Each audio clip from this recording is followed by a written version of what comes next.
Good afternoon, students. So we are going to go to the next mixture. We have done total 5 mixtures up till now.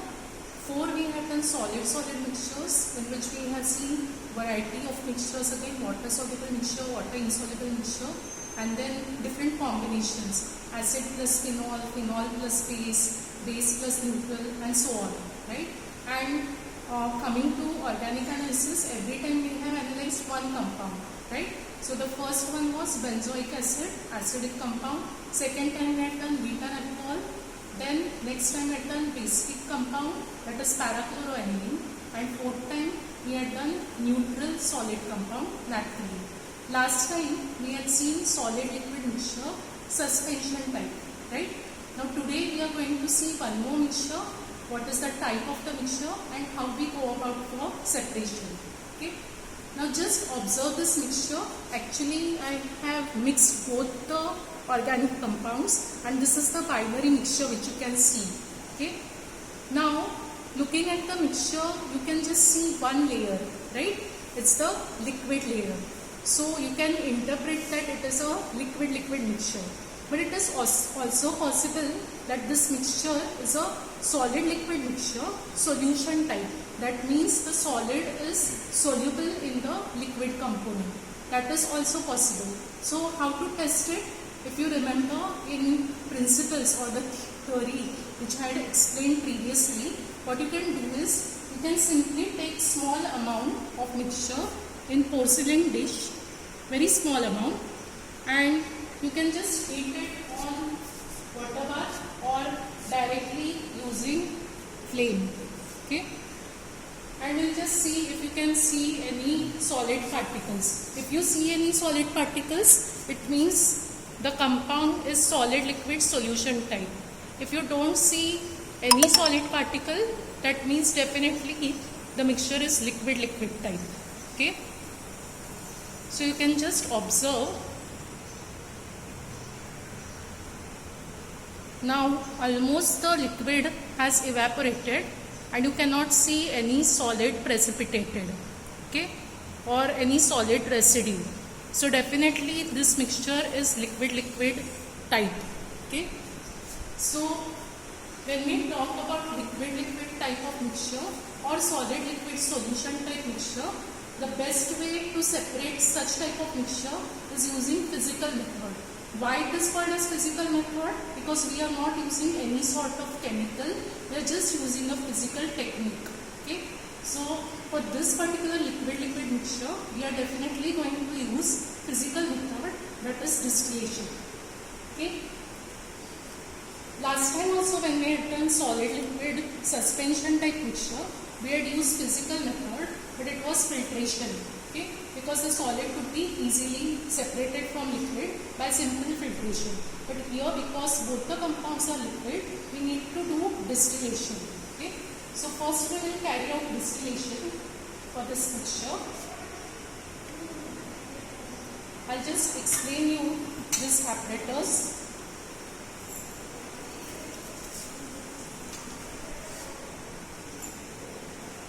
And the distillation you can just go on. Okay. You can just put a stand over here also, it will be better.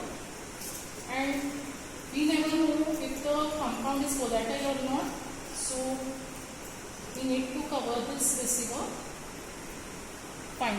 So coming to the apparatus, actually you can use burner which is on which you have placed tripod stand and water bath. Okay. Or you can even use heating mantle. This works on electricity. Okay. But just for our convenience, or what you can say, in labs so many mantles are not available. So I am just showing it using burner. So this is the water bath in which I have placed the distillation flask. Okay. Now why this is called as distillation flask? It is because the distillation is carried out using this particular apparatus. Okay. Then this particular part which is connecting the distillation flask to the condenser, it is called as head. Okay. Make sure you have closed it properly, and here also make sure it is connected well. Then you have condenser.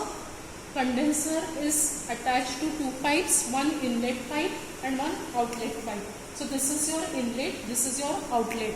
Don't do it opposite way, okay? Otherwise the water will not be able to flow, okay? And then you have this tail, the part of condenser which connects to the receiver.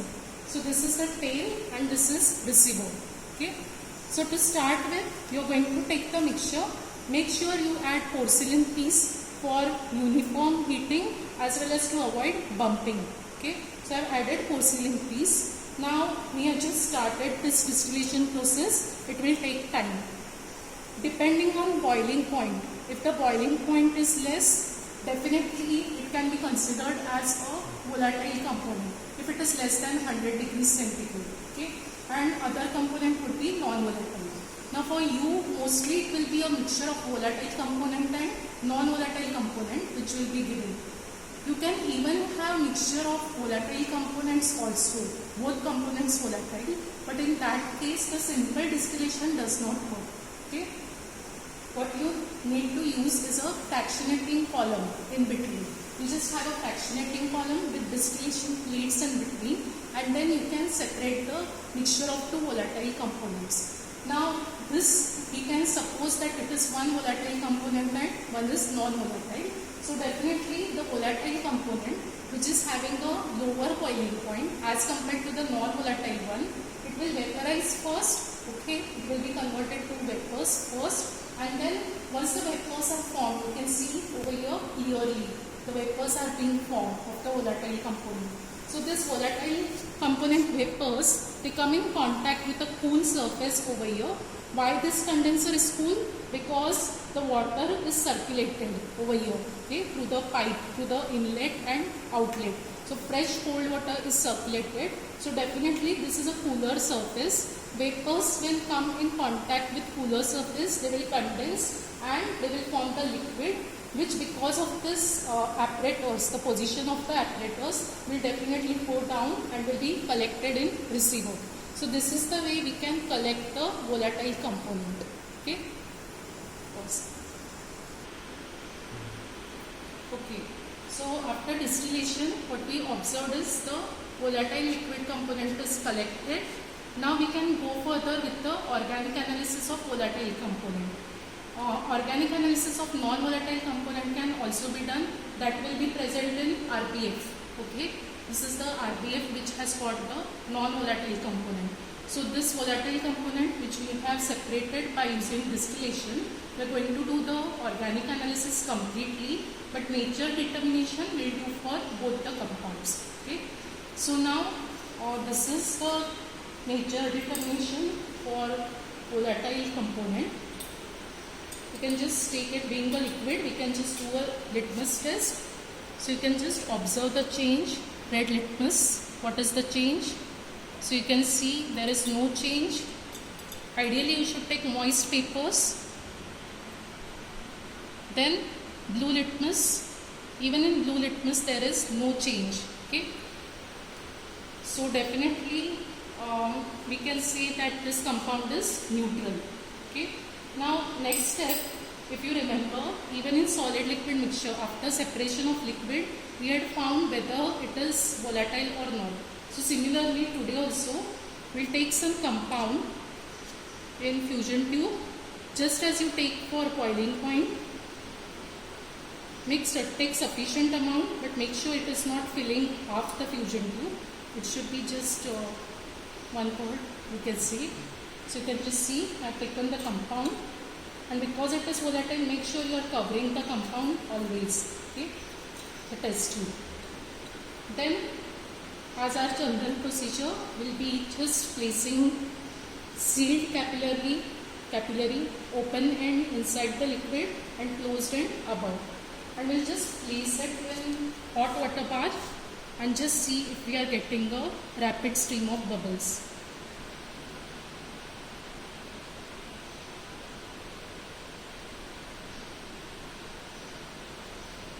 If you see closely, the bubbles have started coming. It's not as rapid as last time. Maybe the compound is not too volatile. Okay, but definitely you can see bubbles coming intermittently. indicating that the boiling point of the liquid component is definitely less as compared to water, because in water bath it is giving a bubble formation. Okay, you can clearly see. Now this is the same thing which you use in your boiling point also, only difference being you use the Thiele's tube. Okay. So this is test for volatility. Next we can also find the nature of the second component. Okay. So I'll show it in just few moments. Pause. So this is the second compound, the non-volatile one, which I have taken on glass rod, and it was definitely obtained from the distillation flask. We'll just see if red litmus is turning blue.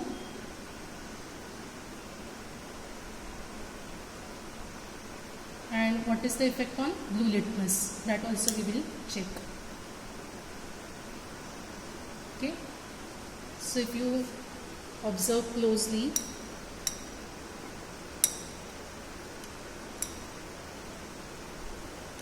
you can just see that there is no change in the litmus papers. So that means the second compound is also neutral, non-volatile component. So the first liquid component, the volatile one, that is neutral, and even the non-volatile compound, that is also neutral. Okay.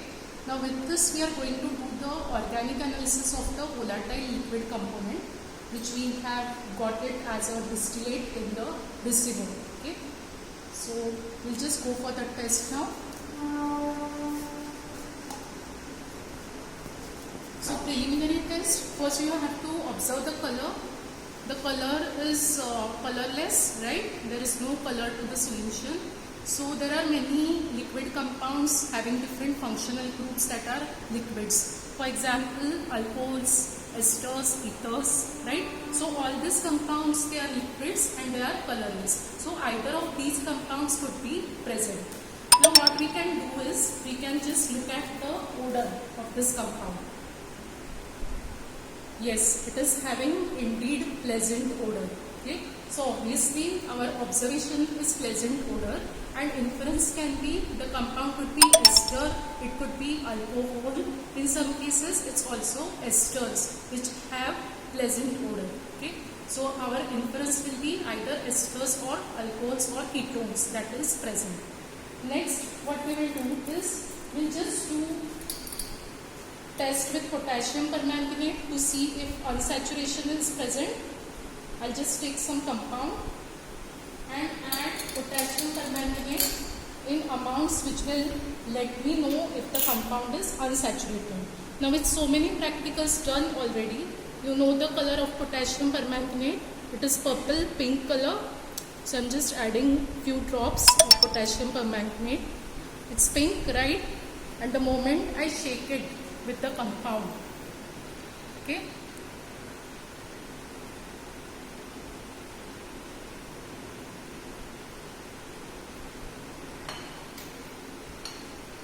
you can just see the purple color of potassium permanganate. It is getting decolorized. Okay, you can just add a little bit more, probably because the potassium permanganate added is more, just to confirm.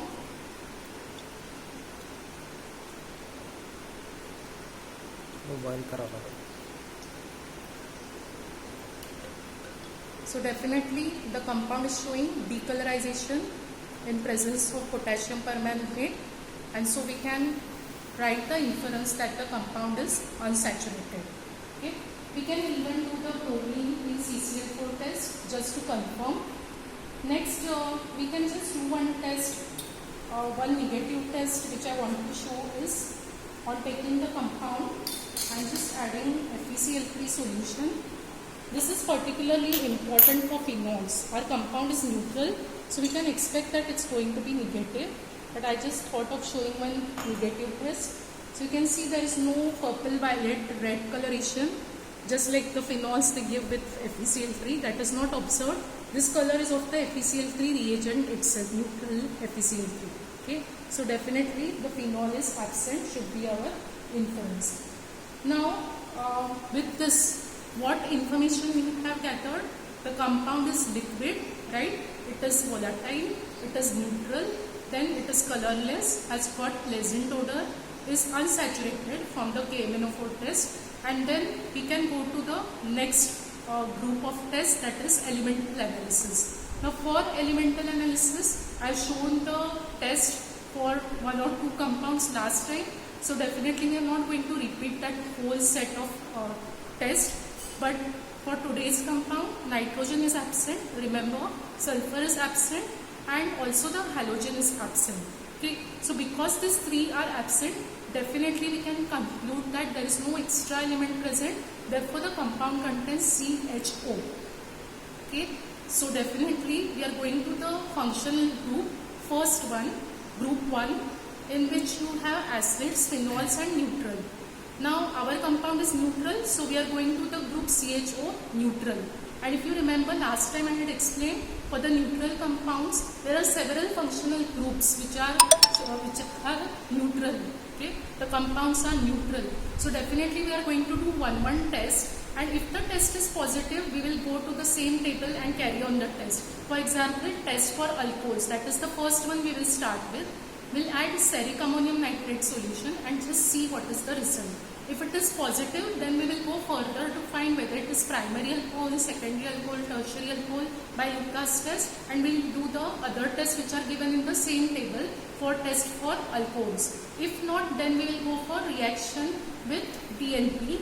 This is to find out presence of carbonyl group which is present in aldehydes and ketones. You know DNP is nothing but dinitrophenyl hydrazine, which forms hydrazone, corresponding to hydrazone with either aldehyde or ketone.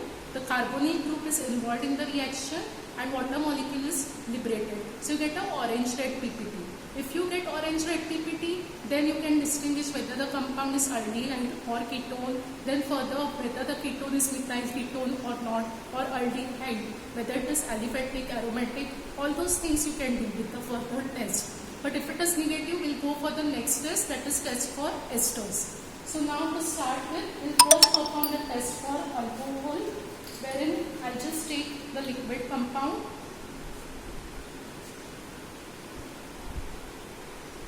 Okay, and I will add ferric ammonium nitrate solution.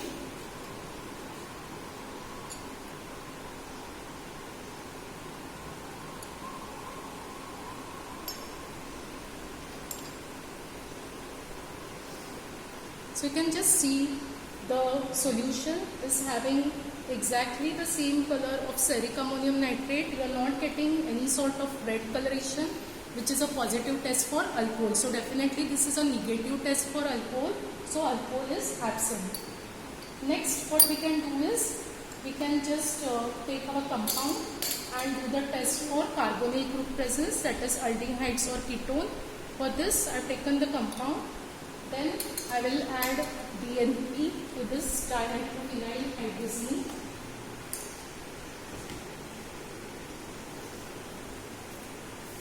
Spatula पाहिजे याच्यावरती इथे मशीनवर. So I'll just add DNP, a small amount, followed by concentrated H2SO4, because DNP reagent is made by mixing DNP reagent solid and concentrated H2SO4. Okay. So I have added DNP.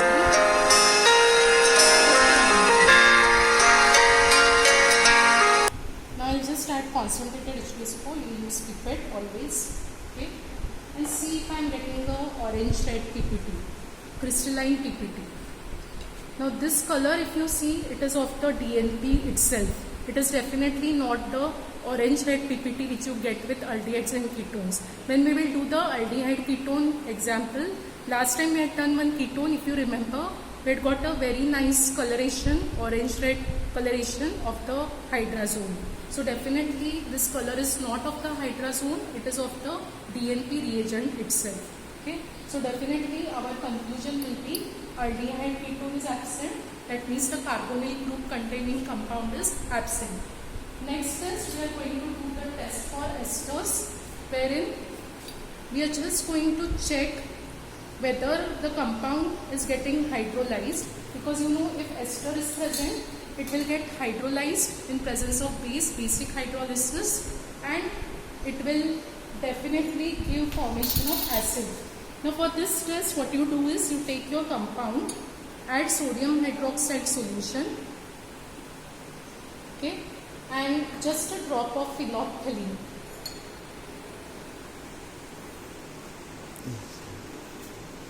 Second. So phenolphthalein, you know, it is basically a neutralization titration indicator or acid-base titration indicator. Just a drop. So you can see you've got a pink coloration, right, because of phenolphthalein. Now we just need to heat this solution. Yes. First, now you can just observe the change in color.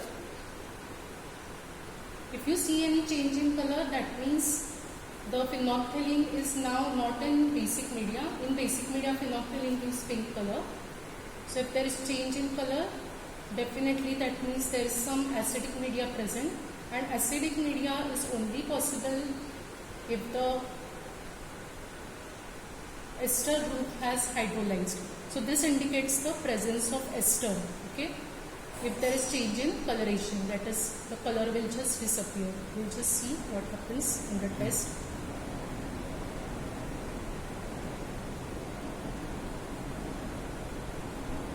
We can even use a water bath for the reason that our compound is volatile.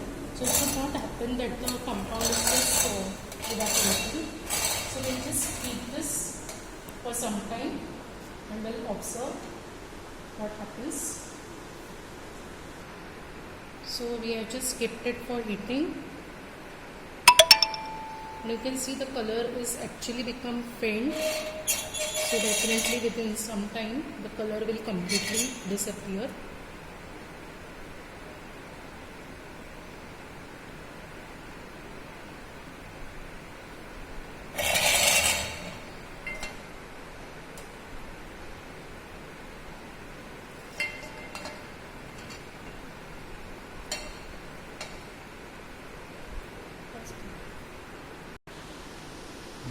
So after 2-3 minutes, you can see it's almost decolorized. Just a slight tint of pink color is there. Pinch, you can see slight pink color is there. Now this will continue heating. So I heated for almost 5 minutes now.